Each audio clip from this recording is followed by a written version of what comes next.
kesempatan kembali mendengarkan sebagian firman Tuhan. Biarlah dalam ibadah perdana pada hari ini kita boleh mengikuti terus ibadah kita berdukung dalam doa supaya virus corona yang ada di Indonesia dan seluruh dunia cepat menghilang. Kita akan membuka firman Allah pagi hari ini di dalam Kejadian pasal yang ke-30, pasal yang ke-26, ayat yang ke-13. Kejadian 26 ayat yang ke-13. Demikian bunyi firman Tuhan. Dan orang itu menjadi kaya, bahkan kian lama kian kaya, sehingga ia menjadi sangat kaya. Saya ulangi lagi, Kejadian 26 ayat 13. Dan orang itu menjadi kaya, bahkan kian lama kian kaya, sehingga ia menjadi kaya. Tema firman Tuhan pagi hari ini adalah diberkati di masa krisis. Saudara, hari-hari ini kita merasakan setiap manusia yang hidup di dunia sedang berada di dalam situasi krisis. Virus corona muncul di seluruh dunia, dan kemungkinan virus corona atau gelombang kedua akan muncul kembali. Keadaan situasi dunia sangat berbahaya, keadaan suram tentang ekonomi, tentang moral, dan lain sebagainya. Kalau kita bicara tentang krisis, maka arti daripada masa krisis artinya adalah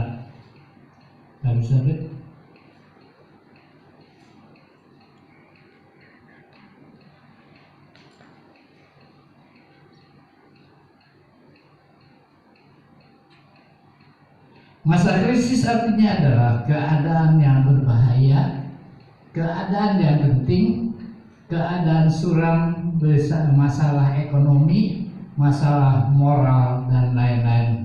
Itulah situasi dan keadaan sekarang di Indonesia. Di dalam bidang ekonomi, orang-orang berusaha, perusahaan-perusahaan sudah banyak yang mem-PHK atau merumahkan para pekerja, merumahkan para karyawan-karyawan karena masalah ekonomi, masalah keuangan, dan lain sebagainya. Masalah moral, betapa rusaknya, betapa bejatnya moral setiap manusia yang hidup di dalam dunia saat ini. Betapa rusaknya orang-orang yang ada di dalam dunia saat ini. Sebab itu mari kita belajar bagaimana Ishak ketika dia menghadapi, kita berbicara tentang kelaparan yang dialami oleh seorang yang bernama Ishak. Ketika Ishak mengalami kelaparan, maka itu berbicara tentang krisis. Berbicara tentang krisis, masa-masa yang sukar, masa-masa yang begitu menakutkan, dan lain sebagainya. Tetapi kita lihat ketika Ishak berada di masa krisis, Ishak tidak tinggal dibiarkan oleh Tuhan. Ishak tidak mengalami kebangkrutan, tetapi justru Ishak mengalami berkat yang melimpah, berkat Tuhan, berkat yang diberikan Tuhan kepada Ishak di masa-masa krisis. Sebab itu saudara yang dikasih Tuhan, kita pun berada di dalam situasi krisis saat ini. Kita berada di dalam situasi yang tidak menentu saat ini. Tetapi yakinlah, percayalah bahwa Tuhan yang Ishak sembah, Allah yang Ishak sembah, Allah yang sama dengan saudara dan saya, Allah yang sanggup memberkati hidup saudara. Marilah kita mau belajar apa yang dikerjakan, marilah kita mau belajar apa yang dibuat oleh Ishak dalam kehidupannya. Apa yang membuat Ishak berhasil dan diberkati. Kita akan lihat ada beberapa hal. Yang pertama adalah Ishak memiliki ketaatan. Di dalam Kejadian pasal 26 ayat 2 dan 4 firman Tuhan berkata demikian. Lalu Tuhan menampakkan diri kepadanya serta berfirman, janganlah pergi ke Mesir, diamlah di negeri yang kukatakan kepadamu, tinggallah di negeri ini orang asing, maka aku akan menyertai engkau dan memberkati engkau, sebab kepadamulah dan kepada keturunanmu akan kuberikan seluruh negeri ini, dan aku akan menepati sumpah yang telah kuikrarkan kepada Abraham ayahmu. Aku telah membuat banyak keturunanmu seperti bintang di langit. Aku akan memberikan kepada keturunanmu seluruh negeri ini, dan oleh keturunanmu semua bangsa di bumi akan mendapatkan berkat. Saudara, yang pertama yang dikerjakan oleh Ishak adalah Ishak memiliki ketaatan. Apa arti ketaatan? Ketaatan artinya adalah kepatuhan, kesetiaan, dan kesalehan. Di masa-masa krisis Tuhan membutuhkan, Tuhan menginginkan saudara dan saya juga seperti Ishak yang memiliki kepatuhan, yang memiliki kesetiaan, dan juga hidup di dalam kesalehan. Kita mengetahui, kita mengenal siapa Ishak. Ishak adalah seorang yang begitu luar biasa, yang hidupnya diberkati oleh Tuhan. Dalam Alkitab berkata, dia mendapatkan kekayaan, makin lama makin kaya, dan makin lama semakin kaya. Inilah yang Tuhan hendaki juga dalam kehidupan saudara dan saya. Dia menginginkan saudara dan saya di masa-masa krisis ini, setiap anak-anak Tuhan akan diberkati oleh Tuhan. Apa yang dilakukan oleh Ishak adalah ketaatan. Peristiwa kelaparan yang dialami oleh Ishak adalah seizin Tuhan, kehendak Tuhan, dan kelaparan itu bukan kelaparan yang pertama. Kelaparan itu adalah kelaparan yang berkali-kali telah dilakukan dan seizin daripada Allah. Dan pada waktu itu Ishak sebagai seorang suami, sebagai orang tua, mempunyai kewajiban untuk membiayai, untuk memberikan kehidupan bagi seluruh istri, bagi istri dan anak dan keluarganya. Oleh sebab itu dia punya inisiatif mau pergi ke Mesir. Tetapi pada waktu dia mau punya rencana pergi ke Mesir, Allah berfirman, janganlah kamu pergi ke Mesir, tetapi tinggallah di Gerar. Saudara yang dikasih Tuhan, kata Gerar itu adalah rumah, kata Gerar itu adalah pondok penginapan. Ishak diminta, dan di dalam ayat yang ke-6 dikatakan, maka tinggallah Ishak dan diam di negeri yang namanya Gerar. Ishak memiliki ketaatan, Ishak memiliki kepatuhan, Ishak memiliki kesetiaan, Ishak memiliki segala kehidupannya di dalam Tuhan. Di dalam Alkitab kita melihat contoh seorang nabi yang bernama Nabi Elia. Di dalam ayat yang ke-6, jadi tinggallah Ishak di Gerar. Kejadian 26 ayat yang ke-6. Tuhan mau menghidupkan, Tuhan mau saudara dan saya hidup sebagai anak-anak yang taat, dan jangan turuti hawa nafsu yang menguasai kamu pada waktu kebodohanmu. Di masa krisis orang berpikir pendek. Di masa krisis orang akan berpikir seenaknya. Di masa krisis orang akan mengambil jalan pintas untuk mendapatkan apa yang diinginkan hatinya. Tetapi belajar kepada Ishak di tengah-tengah keinginannya pergi ke Mesir, Ishak tidak pergi ke Mesir, tetapi dia tinggal di dalam rumah. Sebagaimana kita hari-hari ini, selama 3 bulan, hampir 4 bulan kita berada di dalam rumah. Rasanya bosan, tetapi Tuhan mau sebagaimana Ishak tinggal di Gerar, tinggal di perantauan, tinggal di rumah, tinggal di dalam keadaan yang begitu membuat dia menjadi bosan. Tetapi itulah yang dikerjakan oleh Ishak. Oleh sebab itu saudara yang dikasih Tuhan, mari di masa krisis ini kita memiliki ketaatan. Ketaatan adalah satu bukti daripada iman. Ketaatan adalah satu bukti saudara dan saya menjadi anak-anak Tuhan. Seorang anak kepada orang tuanya pasti dia memiliki ketaatan. Tetapi kalau anak itu tidak taat kepada orang tuanya, maka anak itu menjadi anak yang kurang ajar. Dan Allah tidak akan memperhatikan orang-orang yang seperti itu. Sebagaimana Ishak, dia memiliki ketaatan, dan karena dia memiliki ketaatan, maka Allah memegang janji yang pernah disampaikan oleh kepada ayahnya Abraham, janji yang telah diberikan Allah kepada Ishak, sesuai dengan apa yang diperintahkan, apa yang telah dijanjikan kepada orang tuanya yang bernama Abraham. Saudara yang dikasih Tuhan, janji itu berlaku bagi saudara dan saya. Di masa krisis kita tidak akan mengemis. Di masa krisis kita tidak akan meminta-minta. Di masa krisis kita tidak akan mencari jalan lain. Kita hanya datang dan berharap kepada Tuhan dengan ketaatan kepada Tuhan, taat beribadah, taat berdoa, taat membaca firman Tuhan, taat melakukan apa yang Tuhan kehendaki dalam kehidupan kita. Oleh sebab itulah, mari yang kedua kita dapat belajar bagaimana Ishak melakukan pekerjaan atau Ishak bekerja dengan keras. Di dalam Kejadian 26 ayat 12 dan 18. Ayat 12 berkata, maka menaburlah Ishak di tanah itu, dan dalam tahun itu juga ia mendapat hasil 100 kali lipat, sebab ia diberkati oleh Tuhan. Saya ulangi lagi ayat 12. Maka menaburlah Ishak di tanah itu, dan dalam tahun itu juga ia mendapat hasil 100 kali lipat, sebab ia diberkati Tuhan.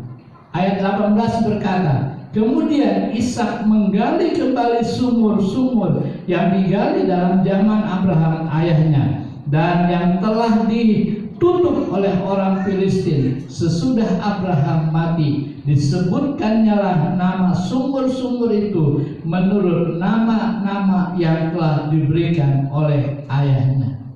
Saudara yang dikasihi Tuhan, hal yang kedua yang dikerjakan oleh Ishak adalah Ishak bekerja keras. Bekerja keras adalah sesuatu yang dikehendaki Tuhan dalam kehidupan orang percaya. Di tengah masa krisis, janganlah kita menjadi orang yang malas. Di masa krisis, janganlah kita hanya berpangku tangan mengharapkan pertolongan daripada orang, mengharapkan bantuan daripada orang. Tetapi di masa krisis sebagaimana Ishak, ia bekerja keras. Demikian juga Tuhan mau menghendaki saudara, karena bekerja keras di hadapan Tuhan adalah merupakan kehendak Tuhan.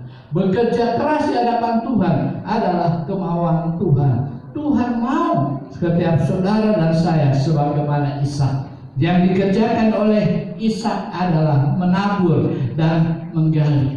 Saudara dikasih Tuhan, firman Tuhan mengatakan di dalam Amsal 12 ayat 27 yang berkata, orang malas tidak akan menangkap buruannya, tetapi orang rajin akan memperoleh harta yang berharga. Orang yang malas tidak akan mendapatkan hasil apa-apa, tetapi orang yang rajin, Alkitab katakan, memperoleh harta yang berharga. Sebab itu mari di dalam keadaan krisis, di masa-masa krisis, kita mau belajar seperti Ishak untuk melakukan atau menjalankan pekerjaan dengan sangat keras. Yang pertama adalah Ishak menabur. Saudara yang dikasih Tuhan, menabur adalah pekerjaan. Menabur adalah usaha yang sukar dan tidak mudah. Kemungkinan yang ada adalah kegagalan. Menabur adalah usaha yang sangat-sangat sukar, terlebih di masa kemarau. Di masa kelaparan, tanah-tanah tidak akan memungkinkan benih-benih yang ditabur, benih-benih yang ditanam itu akan bertumbuh. Tidak memungkinkan, akan mengalami kegagalan dalam kehidupan kita. Kita lihat di masa kemarau, masa krisis, petani-petani itu tidak ada yang mencangkul, petani-petani itu tidak ada yang menabur. Menabur adalah usaha yang sukar dan tidak mudah. Sebab itu saudara yang dikasih Tuhan, tetapi Ishak bekerja keras dengan menabur. Dan menabur identik dengan memberi.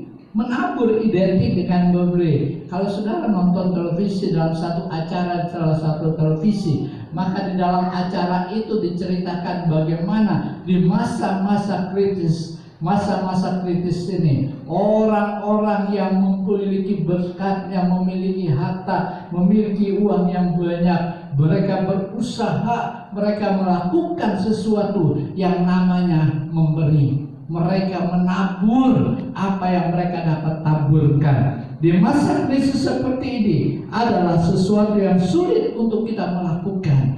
Hal-hal memberi, hal-hal menabur, kita harus berani untuk bekerja keras.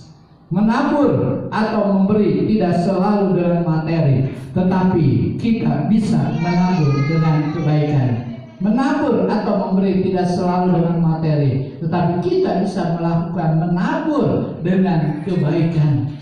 Sudahkah saudara dan saya menabur dalam kebaikan? Sudahkah kita menabur apa yang dapat kita tabur, apa yang dapat kita beri kepada manusia, kepada saudara-saudara kita? Galatia pasal 6 ayat 9 dan 10 berkata, janganlah kita jemu-jemu, janganlah kita jemu-jemu berbuat baik, karena apabila sudah datang waktunya, kita akan menuai jika kita tidak menjadi lemah. Ayat yang ke-10, karena itu selama masih ada kesempatan bagi kita, marilah kita berbuat baik kepada semua orang, tetapi terutama kepada kawan-kawan kita semua.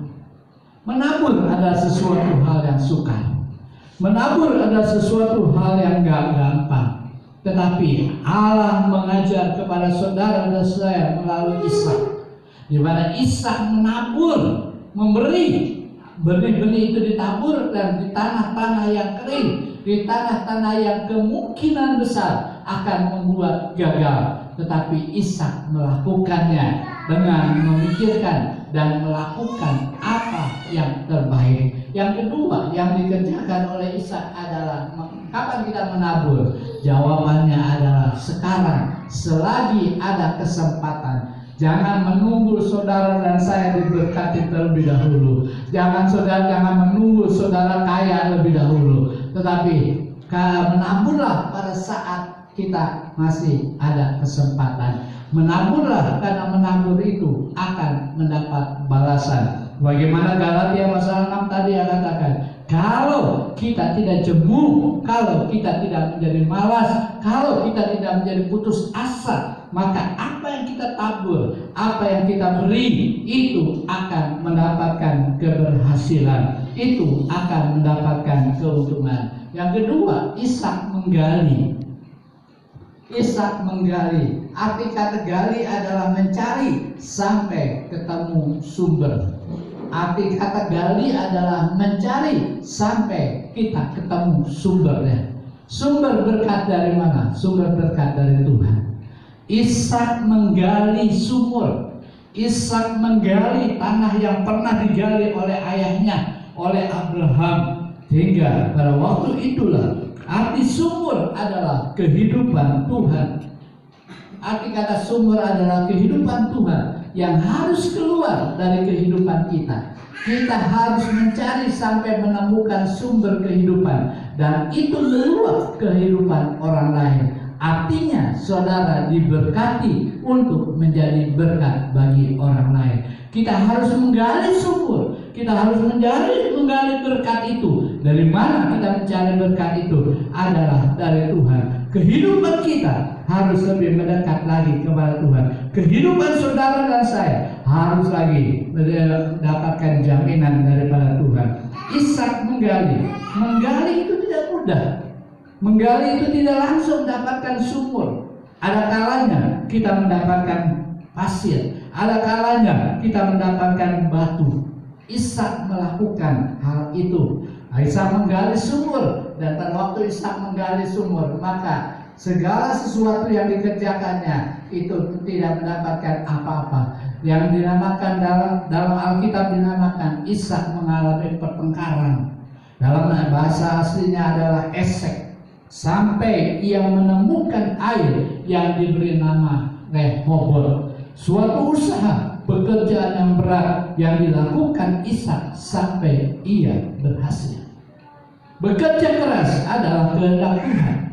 Bekerja keras adalah kemauan Tuhan.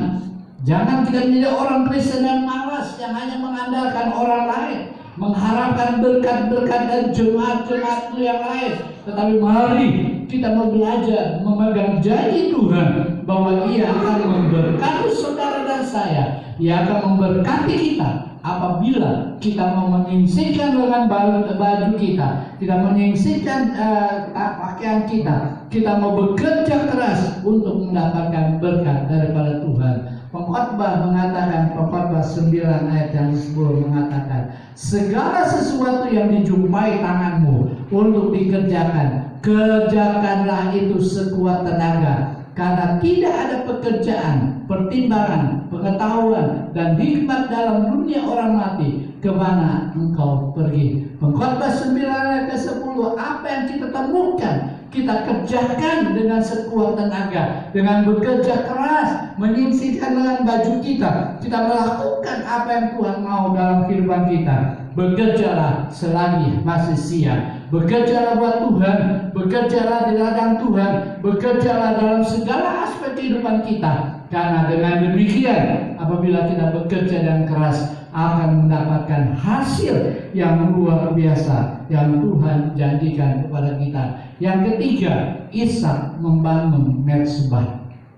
Ishak membangun mezbah. Kejadian 26 ayat 25 berkata, sesudah itu Ishak mendirikan mezbah di situ dan memanggil nama Tuhan.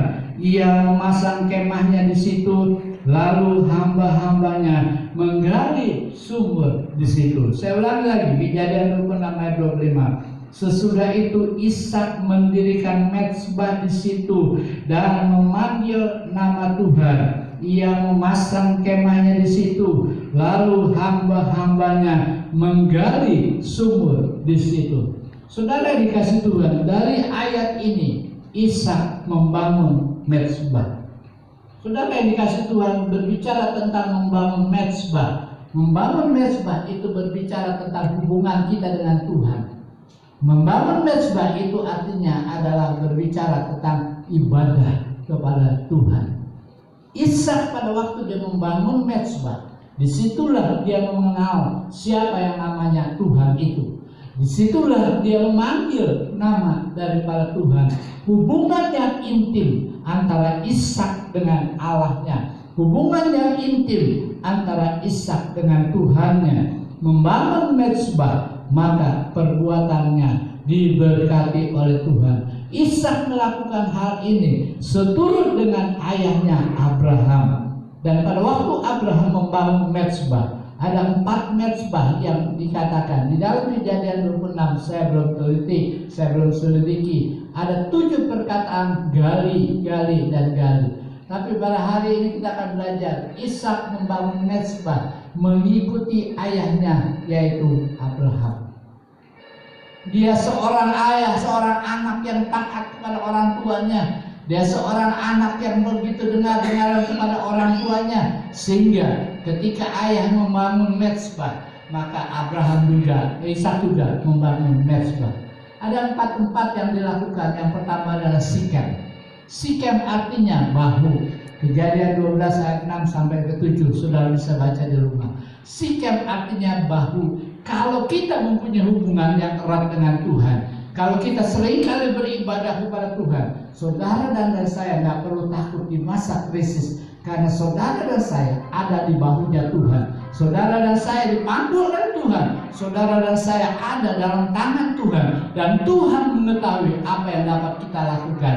Yang kedua adalah Betel. Abraham membangun mezbah di tempat yang namanya Betel. Betel artinya adalah rumah Tuhan.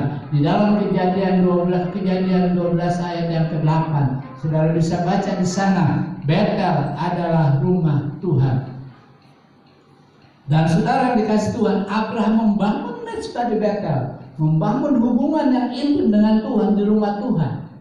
Demikian juga kalau Ishak membangun mezbah yang dilakukan oleh ayahnya Abraham di rumah Tuhan, maka berkat Tuhan nyata dalam kehidupan Ishak. Demikian saudara dan saya di masa krisis ini, kalau kita tinggal di rumah Tuhan, membangun hubungan kita dengan Tuhan, dengan doa, dengan baca Alkitab, dengan melayani Tuhan, dengan beribadah kepada Tuhan, saya percaya Keluaran 23 ayat 25 menyatakan saudara dan saya tidak akan mengalami kekurangan. Saudara dan saya akan diberkati oleh Tuhan. Yang ketiga, Ishak membangun yang namanya Hebron. Hebron artinya adalah damai sejahtera. Kejadian 13 ayat 18. Ketika Abraham disuruh keluar dari Ur Kasdim menuju ke tempat yang lain, dia mengajak keponakannya bernama Lot.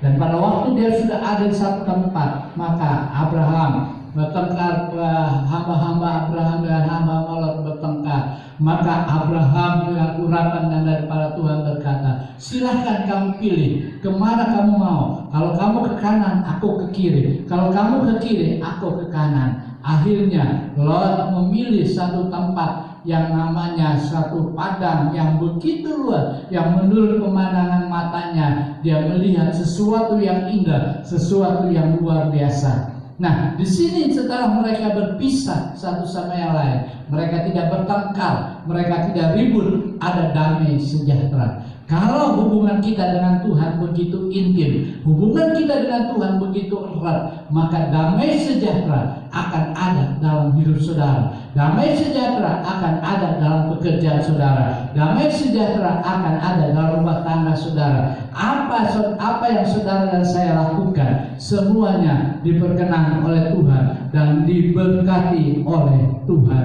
Sebab itu mari kita bangun mezbah yang namanya Hebron. Yang keempat adalah Abraham membangun mezbah di Bukit Moria. Dalam Kejadian pasal 22 ayat 1 dan 2. Di sana dikatakan Ishak diperintahkan, Abraham diperintahkan Allah untuk mempersembahkan anaknya yang bernama Ishak yang harus dikorbankan di Bukit Moria.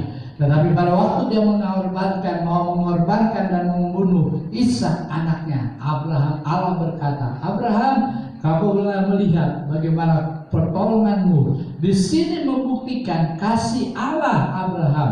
Kasih Abraham kepada Allah yang luar biasa, yang membuat Allah tidak jadi untuk menyuruh Abraham membunuh anaknya. Tetapi Allah melihat yang kita kenal dengan Jehovah Jireh, Allah yang mengetahui, Allah yang memandang kepada keadaan daripada manusia saat itu. Mari Bapak Ibu Saudara yang dikasihi Tuhan, kita juga belajar mempersembahkan mezbah, membuat hubungan kita yang erat dengan Tuhan dengan suatu bukti kasih kita kepada Tuhan, dengan mencintai Tuhan, dengan melakukan apa yang Tuhan lakukan, sehingga apa yang dikerjakan oleh Ishak itu akan mendapatkan berkat. Kita tidak akan mengalami kekurangan di masa krisis.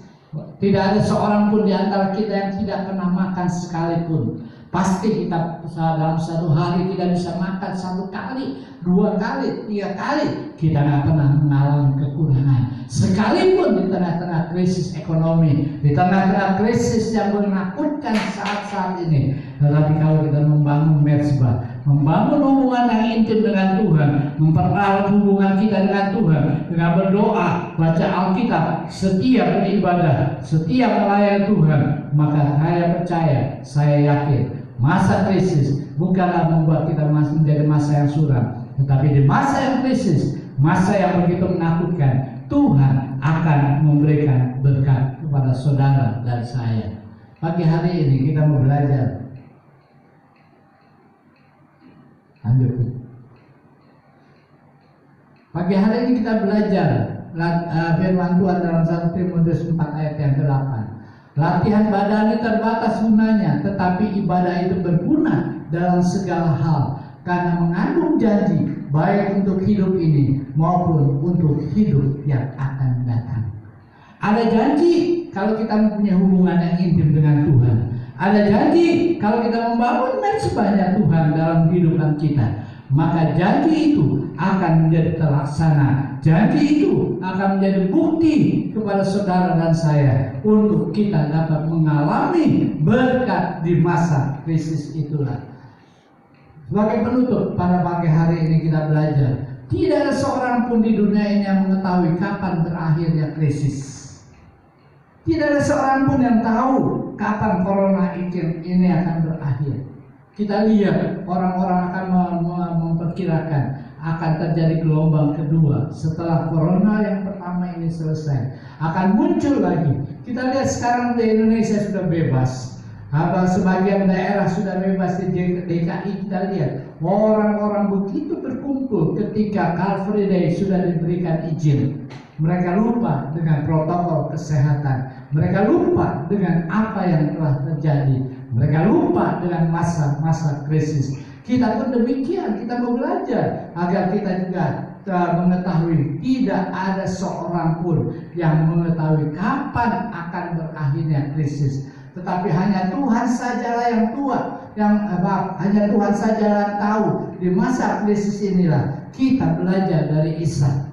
Pasti Tuhan akan memberkati apabila di dalam masa krisis itu kita melakukan apa yang Tuhan mau dalam kehidupan kita.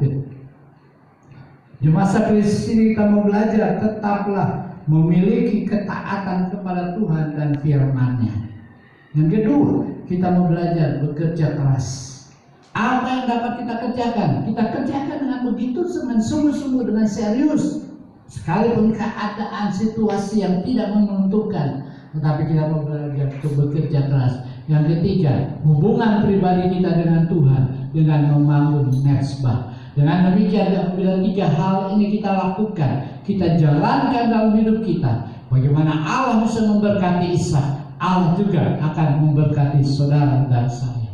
Sebagai ayat yang terakhir di dalam Kejadian pasal 12 ayat yang kedua, Kejadian 12 ayat yang kedua berkata, Aku akan membuat engkau menjadi bangsa yang besar dan memberkati engkau, serta membuat namamu masyhur, dan engkau akan menjadi berkat. Sekali lagi, Aku akan membuat engkau menjadi bangsa yang besar dan memberkati engkau, serta membuat namamu masyhur, dan engkau akan menjadi berkat. Di masa krisis tidak ada mustahil bagi Tuhan. Di masa krisis Tuhan sanggup menyertai dan memberkati kehidupan saudara. Lakukanlah apa yang Ishak telah lakukan. Kerjakanlah apa yang Ishak telah kerjakan. Ketaatan, bekerja keras, dan membangun mezbah di hadapan Tuhan. Hubungan yang intim kita dengan Tuhan akan menjadikan berkat yang begitu besar di dalam kehidupan kita. Kiranya firman Tuhan menjadi kekuatan bagi kita. Amin. Kita menyanyikan